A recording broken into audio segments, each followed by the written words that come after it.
Hello everyone, welcome back to my channel.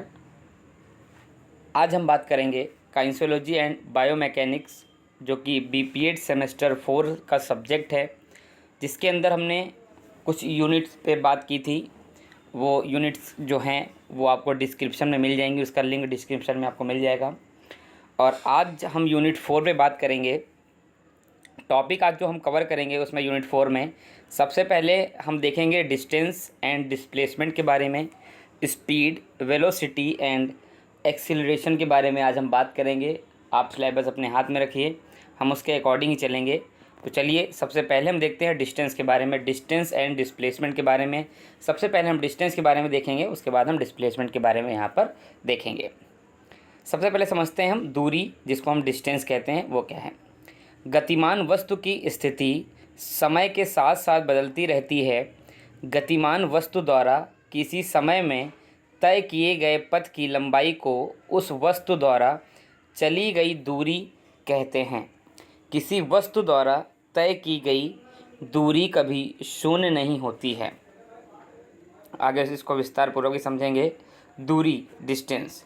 मान लीजिए कोई व्यक्ति 6 किलोमीटर उत्तर में चलता है और फिर पश्चिम की तरफ घूम जाता है और 4 किलोमीटर चलता है।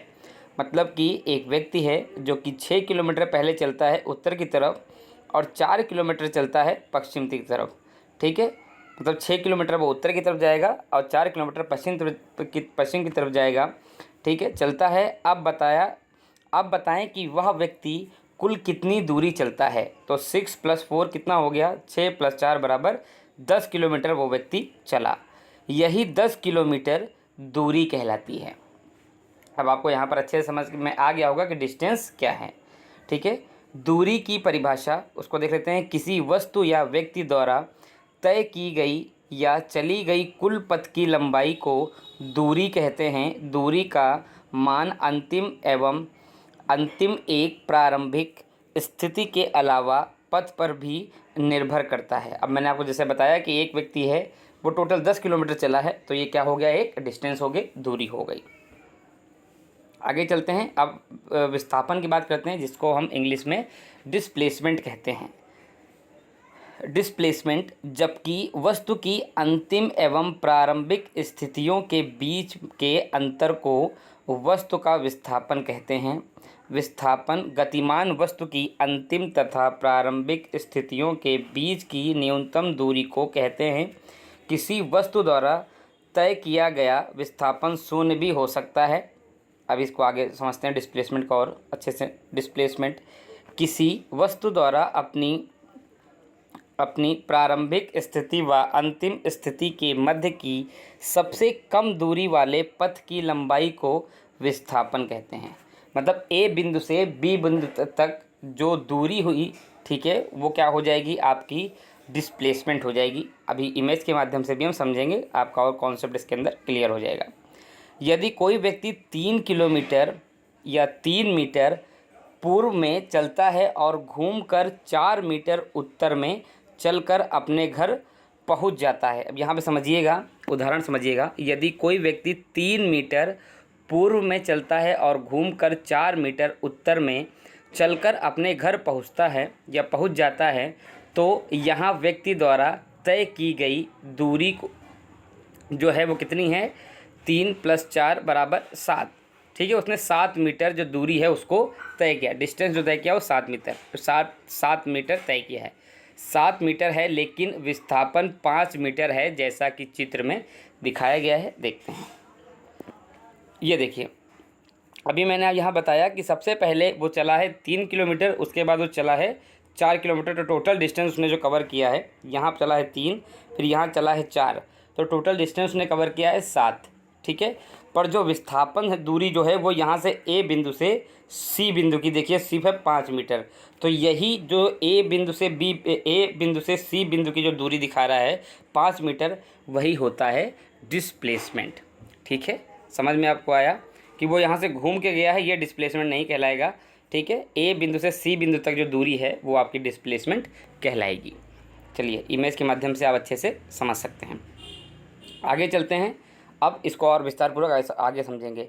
यहाँ हमने देखा कि विस्थापन का मान चले गए पथ पर निर्भर नहीं करता है, केवल प्रारंभिक व अंतिम बिंदुओं पर निर्भर करता है। समझ लीजिए, जो व्यक्ति था वो पहले 3 मीटर चला, फिर 4 मीटर चला, मतलब टोटल 7 मीटर चला।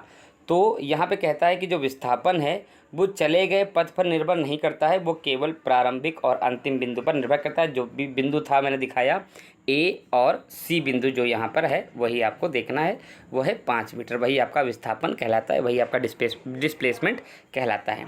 आगे चलते हैं और इमेज के माध्यम से अच्छे से समझेंगे।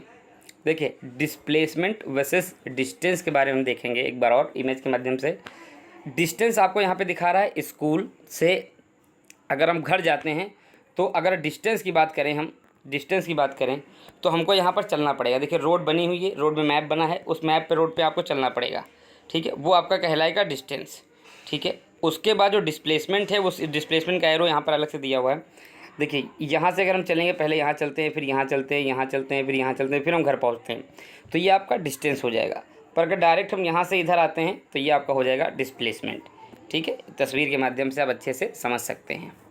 चलिए आगे चलते हैं और आगे देखते हैं अब हम देखेंगे सिलेबस के अकॉर्डिंग चाल, स्पीड को।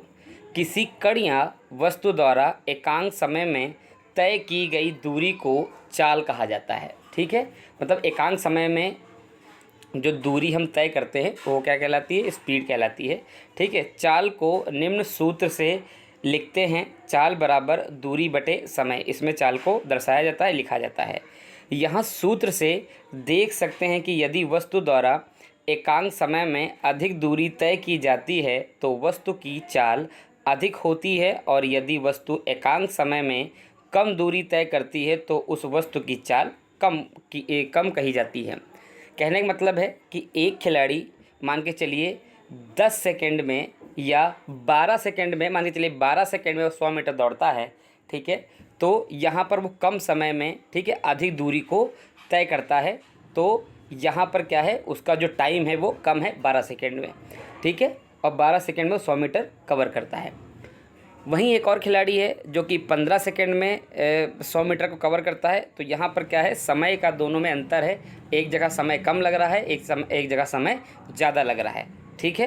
तो कम समय में तय की गई दूरी को क्या कहते हैं, स्पीड कहते हैं, ठीक है। आगे चलते हैं, आगे देखते हैं अब हम इसी में ही। यदि दूरी बराबर 0 तो चाल बराबर 0। हम कुछ नहीं चले, एक जगह पे खड़े हैं, तो कहाँ कुछ गति हुई नहीं हुई, ठीक है, तो वो 0 होगी।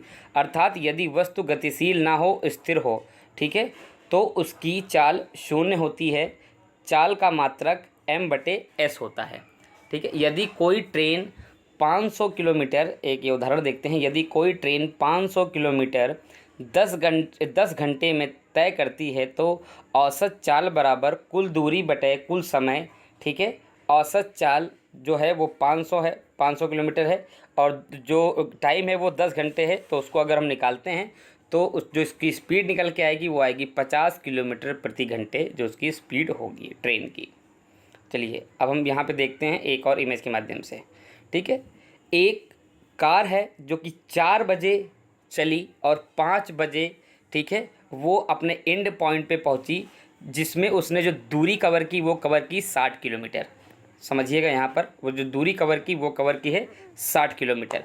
तो इनको कुल कितना समय लगा, 1 घंटा लगा है, 1 घंटा लगा है 60 किलोमीटर, ठीक है।